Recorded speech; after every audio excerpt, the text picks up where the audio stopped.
Good morning and welcome to online class. Day 13, class 6, subject social studies and lesson is 2.1. Yes, unit start 2. हामीले चाहिँ अब unit 2 start गरिसक्यौं. Yes, unit 2 को 1. Lesson 1 हो यो. And topic is our festival. Today we will study about our festival. Yes, what is the meaning of festival and why it is important for us. हामीले चाहिँ आज के पढ्छौं भने चाहिँ meaning के हो त फेस्टिभलको, हामी किन सेलिब्रेट गर्छौं, यसको महत्व के हो. Yes, festival can be defined as an occasion for feast or celebration, especially a day or a time of religious, social, national and international signification that comes at a regular interval. यो भनेको के हो त भनेको एउटा occasion हो जो interval टाइममा आइरहन्छ, इयरमा वन टाइम आइरहन्छ. आज यो वर्ष हामीले असोजमा दशैं मनायो भने अर्कोमा आउँछ, फेरि दशैंपछि तिहार आउँछ. यो के हुन्छ, इन्टरभलमा चाहिँ आइरहन्छ. र यो भनेको के हो त एउटा सिग्निफिकेन्स हो हाम्रो, हामीलाई यो विश्वमा चिन्छन्. एउटा दशैंले गर्दाखेरि चाहिँ हाम्रो विश्वमा नेपालमा चाहिँ दशैं मनाउँदा रहेछन् भनेर चाहिँ अहिले धेरै कन्ट्रीहरुमा पनि के गर्न थाले त, मनाउन थाले. यो के हो त हाम्रो लागि एउटा प्राउडको कुरा हो. Yes, and festival are observe with great fun and due respect on those days in a year which have religious, social, national and international importance. यसको आफ्नो एउटा छुट्टै इम्पोर्टेन्स छ सोसाइटीमा, नेशनली पुरा आफ्नो नेपाल भरि, यस आवर कन्ट्री, र भएन भनेर यसको इन्टरनेशनल पनि यसको छुट्टै नै महत्व छ. टुरिस्टहरु हाम्रो नेपालमा आउँदाखेरि हाम्रो कल्चरहरु सिकेर जान्छन् र आफ्नो कन्ट्रीमा गएर फलो गर्छन्. अहिले विदेशमा बस्नेहरुलाई हेर्नुस् न, यति पुरा नियमनिष्ठले उहाँहरूले चाहिँ यो फेस्टिभलहरु मनाउने गर्नुहुन्छ. हामीले युट्युबमा, फेसबुकमा हेर्न सक्छौं. उहाँले जब फेस्टिभलहरुको पिकहरु राख्नुहुन्छ त्यतिखेर हामीले हेर्दाखेरि उहाँले यहीँबाट सिकेर जानु भएको, यहाँबाट नभएर पनि धेरै ठाउँबाट त्यो चीजहरु अब्जर्भ गरेर सिक्नु भएको. यसको यति इम्पोर्टेन्स छ हाम्रो फेस्टिभलको. Yes, Nepal is a multi-ethnic, multicultural and spiritual country. Yes, different ethnic group in Nepal celebrate different festival according to their religions अनुसारले चाहिँ different ग्रुपले चाहिँ different कल्चरहरु फलो गर्छन्. हिन्दूले छठ, होली, दशैं, तिहार हामीले मनाउँछौं हिन्दूले भने, बुद्धिस्टले Losar Buddhist celebrate Buddha Purnima, Losar, yes and so on, अरु पनि छन्. yes, and similarly Muslims celebrate Eid, Bakrid, Ramzan etc. different रिलिजनले different कल्चरहरु फलो गर्छन्. सबको आफ्नो कल्चर हुन्छ, आफ्नो ल्याङ्ग्वेज हुन्छ, यिनीहरुले के गर्छन् त फलो गर्छन्. नेपाल एउटा यस्तो कन्ट्री जहाँ चाहिँ हरेक different कास्ट, ल्याङ्ग्वेज, कल्चर पाइन्छ. त्यही भएर यसलाई के भन्छ, मल्टी कल्चरल कन्ट्री भनिन्छ, मल्टी एथिक ग्रुप कन्ट्री भनिन्छ. यस, मल्टी ल्याङ्ग्वेज कन्ट्री भनिन्छ किनभने यहाँ डिफ्रेन्ट टाइप्सको ल्याङ्ग्वेज बोलिन्छ. यहाँ भाषा मात्र आई थिंक 100 कति ल्याङ्ग्वेज मात्रै छ, 127 आई थिंक ल्याङ्ग्वेज मात्रै छ हाम्रो. Yes, same like that Christian celebrate Christmas and Easter. The people belonging to different religions celebrate some festival as common festival. Different religions भए पनि कुनै फेस्टिभल यस्तो पनि छ जुन कमन छ सबैको लागि. Nepal celebrate many festival in a year. Few people in the world celebrate as many festival as the Nepali people do. विश्वमा मैले अघि भनिसके हजुरहरुलाई, विश्वमै पनि यस्तो फेस्टिभल छ जो चाहिँ विश्वभरि पनि मनाइन्छ. जस्तै दशैं र तिहार, यो चाहिँ विश्वको धेरै कन्ट्रीहरुमा मनाइन्छ. यो उनीहरुलाई चाहिँ यति राम्रो लाग्यो है. दशैंमा चाहिँ टीका लाउनु पर्छ, आफ्नो ठुलो मान्छेसँग चाहिँ आशीर्वाद पाइन्छ भन्ने कुराले चाहिँ उनीहरुलाई एकदमै भक्को भएर चाहिँ, अनि तिहार चाहिँ फेरि लाइटिङ डे हो, अनि त्यो कुराहरु चाहिँ मन परेर विश्वभरिमा धेरै कन्ट्रीमा चाहिँ यो फेस्टिभलहरु के छ त मनाउने गर्छन्. Same like that hardly a month passes without major festival हामी सबैलाई थाहा छ. बहुत कम कुनै महिनामा हुन्छ जुनमा फेस्टिभल पर्दैन हैन भने हरेक महिनामा एउटा न दुईटा फेस्टिभल परेकै हुन्छ. जस्तै अब भदौदेखि हाम्रो फेस्टिभल स्टार्ट हुन्छ, यस, नाग पञ्चमी, त्यसपछि तीज, त्यसपछि दसैँ, त्यसपछि तिहार, त्यसपछि होली। यस, यो सबै के हो त पुरा एकदमै कुनै महिना यस्तो खाली जाँदैन। यस, 3 months from August to November are the real festival season in Nepal. हाम्रो यो नोभेम्बर के अरे अगस्तदेखि नोभेम्बर भनेको हाम्रो यहाँ भदौ, असोज, कार्तिक र मङ्सिरसम्म पर्छ हाम्रो नेपालको रुटिन अनुसारले। इङ्ग्लिस डेटले चाहिँ अगस्तदेखि नोभेम्बरसम्म, यो 3 महिनामा हाम्रो टोटली फेस्टिभल हो। अब हाम्रो अगस्तदेखि सुरु हुन्छ, तीज सुरु हुन्छ अगस्तदेखि भनेको भदौदेखि हाम्रो तीज छ, त्यसपछि दसैँ, तिहार, लास्ट छठ र होली। यतिमा चाहिँ के हुन्छ, यो मन्थ भनेको पुरा फेस्टिभल मन्थ हो। हामी एकदमै राम्रोसँग के गर्छौँ, त्यसलाई सेलिब्रेट गर्छौँ। And next is almost all the religious festival of Nepal are based on the Linggar calendar. Here we discuss some major festival people celebrate in Nepal.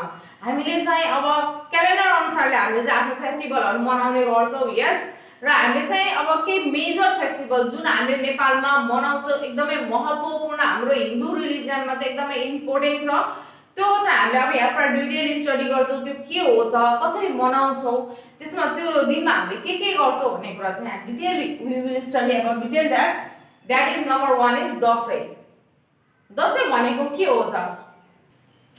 Topic is Dashain. Yes, Dashain is a famous religious festival celebrated especially by Hindus. हिन्दूहरुले celebrate गर्ने एकदमै important एकदमै special festival भनेको दशैं हो। Yes, this festival usually falls in Asoj and Kartik. यो चाहिँ असोज र कार्तिक महिनामा पर्दछ। This festival is also called Dashahara, Bada Dashain, yes, and Vijayadashami. हामीले यो वर्ड्सले पनि हामीले दशैंलाई नै बुझ्ने गर्छौं। बडा दशैं, दशहरा, विजयादशमी भनेर चाहिँ हामीले यही फेस्टिभललाई चिन्छौं। This festival is celebrated for 15 days. हामीले यसलाई चाहिँ दशैंलाई चाहिँ 15 दिन मनाउँछौं दशैं फेस्टिभल भनेर।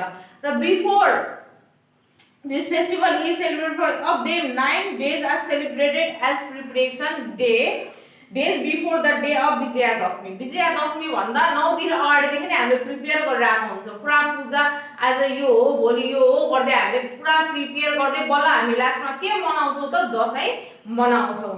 यस, Dashain and the remaining 5 days are celebrated with a lot of joy. र बल्ल हाम्रो 5 days पछि बल्ल हामी चाहिँ एकदमै रमाइलोले, खुसी तरिकाले, एकदमै एट्र्याक्टिभ तरिकाले बल्ल हामी 5 days पछि मनाउँछौं। Ghatasthapana, Phulpati, Mahaashtami, Mahanavami and Dashami and Purnima are the main days of this festival. जति मैले पढे अहिले यो चाहिँ के हो त? हाम्रो मेन डेज हो के। त्यो दिन चाहिँ हामी एकदमै त्यो हुन्छ नि एउटा त्यो नियम तरिकाले चाहिँ हामीले पूजा गर्छौं। जस्तै घटस्थापनाको दिन हामीले चाहिँ के गर्छौं? जमरा राख्ने काम गर्छौं। यस, त्यसपछि फुलपाती आउँछ सप्तमीमा के आउँछ त? फुलपाती आउँछ। त्यसपछि महाअष्टमीको दिन आँखा खुल्छ।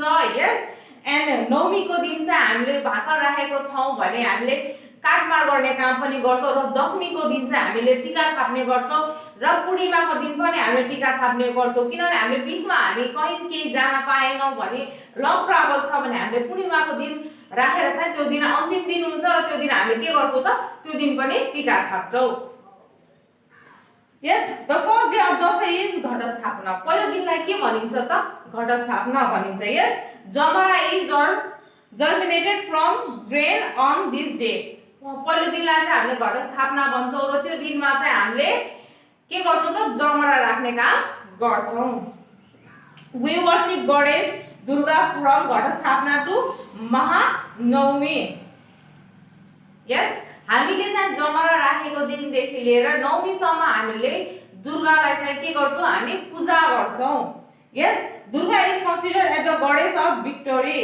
Vijayadashami the day of victory is celebrated on the 10th day of Dashain. हामीले किन सेलिब्रेट गर्छौं भन्दाखेरि दुर्गा माताले चाहिँ हामीलाई एउटा विजय गराउनु भएको थियो अनि त्यो दिनलाई चाहिँ हामीले त्यही दिन घोषित गरेर चाहिँ त्यो दिनलाई हामी के गर्छौं त?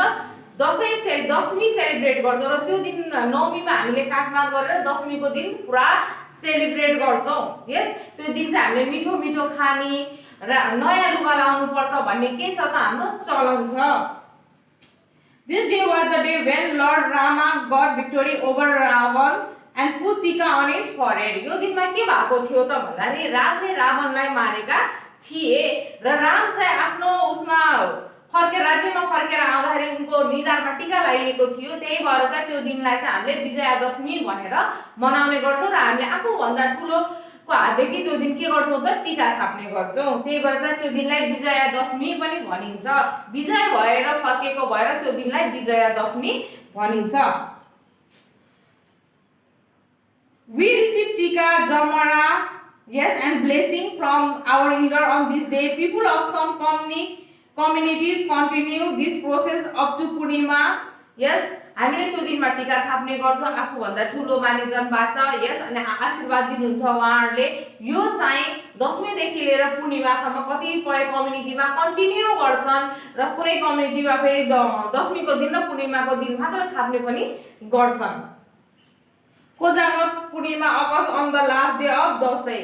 र यो भनेको पूर्णिमाको दिनमा जुन अन्तिम दिन हुन्छ नि दशैंको, त्यसलाई कोजाग्रत पूर्णिमा पनि भनिन्छ। यो दिनमा हामीले यो दशैंको अन्तिम दिन र यो दिनमा हामीले टीका लाउँछौं। People throw the remaining tika and jamara near the water sources as it is considered the end of Dashain. र यो दिनमा चाहिँ के गरिन्छ, सबै भ्याइसकेपछि टीका र जमरा लगाएर हामीले खोलामा लगेर सेलाउने काम पनि गर्छौं, खाने काम गर्छौं। किन त त्यो दिन अन्तिम दिन हो, अब राख्न हुँदैन भन्ने चाहिँ हाम्रो भएको भएर त्यसलाई लगेर हामी फाल्ने गर्छौं। यस, we clean our surrounding and decorate our house at Dashain. र हामीले दशैं जब सुरु हुन्छ त्यतिखेर चाहिँ हामीले आफ्नो घर वरिपरि सफा राख्ने गर्छौं, आफ्नो इन्भाइरोमेन्ट क्लिन गर्छौं र त्यही बेलामा चाहिँ हामीले आफ्नो घरलाई के गर्छौं त डेकोरेट गर्छौं। फोरो छ भने हामीले त्यो त्यतिखेर कलर लगाउँछौं। यदि केही रिपेयर गर्नु छ भने त्यही टाइम चुज गर्छौं। किनभने हाम्रो के मान्यता छ कि भनेपछि हामीले जति सफा राख्छौं हामीले त्यति चाहिँ हाम्रो भगवान खुसी हुनुहुन्छ भन्ने चाहिँ हाम्रो विश्वास भएको भएर हामीले यो गर्छौं। यस, अनि हाम्रो के मान्यता छ भने कि दशैं आउँदाखेरि हामीले नयाँ लुगा लाउनु पर्छ, हामीले मिठो खानु पर्छ भन्ने यो मान्यताको साथ अहिलेसम्म यो जेनेरेसनमा यो हाम्रो कल्चरमा चाहिँ चलिरहेको छ। यस, the activities such as swimming, flying kites, wearing new clothes and enjoying holidays are very common among the children during Dashain. यस, हामीले नयाँ लुगा लाउनु पर्छ, चङ्गा उडाउनु पर्छ, मिठो खानु पर्छ भन्ने चाहिँ यो हाम्रो बच्चाहरुमा के छ त यो कन्सेप्ट छ। यस, next is Tihar. This topic I will describe in next day. Yes, only this much for today, and I will give you some work. You write about Dashain. हजुरहरुलाई चाहिँ मैले दशैंको बारेमा पढाएँ। यस, हजुरहरुले चाहिँ यो दशैं किन इम्पोर्टेन्ट छ त दशैं फेस्टिभलको बारेमा डिस्क्राइब गरेर लेख्नुस्। यस, दैट इज योर होमवर्क। होमवर्कमा के लेख्नुहुन्छ हजुरहरुले दशैंको बारेमा पुरै डिटेल्स लेख्नु होला। हामीले कति दिनसम्म मनाउँछौं, किन मनाउँछौं, यो पुरा लेखेर चाहिँ मलाई देखाउनु होला। Okay, thank you.